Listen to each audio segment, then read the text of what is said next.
வணக்கம் பிள்ளை, welcome to the cricket mind. India ஒரு வழியாக அயர்லாந்து வந்து பொட்டலம் கட்டி அனுப்பிச்சிட்டாங்க. ஸோ 96 ரன்கள் ஆல் அவுட் பண்ணி இந்தியா வந்து அதை சேச் பண்ணி முடிச்சிட்டாங்க. ஸோ இன்றைக்கி வந்து பாகிஸ்தான் வந்து மேட்ச் ஆடிட்டு இருக்காங்க, ஆஸ்திரேலியா ஆடுறாங்க. கிட்டத்தட்ட எல்லா டீமும் பெரிய டீமெல்லாம் வந்து பார்த்திங்கன்னா சின்ன டீம் கூட போட்டி வர்றது வந்து பார்த்திங்கன்னா ஓரளவுக்கு போரிங்காகவே இருக்குது. ஏன் சொல்கிறோம் அப்படின்னா சீக்கிரமாக வந்து மேட்ச் முடிச்சிடுறாங்க. அதே சமயம் பார்த்தீங்கன்னா பெருசாக விறுவிறுப்பு இருக்கிறது இல்லை. அதே சமயம் அந்த டீமில் இருக்கிற பிளேயர்ஸும் வந்து நமக்கு பெரிதளவில் பரிச்சயப்பட்டவங்களாக இருக்க மாட்டாங்க. ரொம்ப ரேரான மக்களுக்கு மட்டும்தான் அவங்கள வந்து தெரிஞ்சவங்களாக இருந்திருப்பாங்க.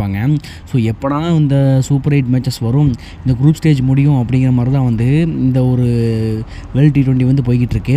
ஸோ வேர்ல்டு T20யில் குரூப் ஸ்டேஜ் முடிச்சதுக்கப்புறம் சூப்பர் 8 எனக்கு தெரிஞ்ச ரணகலமாக இருக்க போகுதுன்னு தான் நினைக்கிறேன். ஏன்னா சூப்பர் 8ல் குரூப் ஏ குரூப்பில் வந்து பார்த்திங்கன்னா வந்து இந்தியா, ஆஸ்திரேலியா, நியூசிலாந்து, ஸ்ரீலங்கான்னு இருக்கும். அடுத்து குரூப் பியில் வந்து பார்த்திங்கன்னா Pakistan, England, south Africa, west Indies 4 team வந்து இருக்கும்.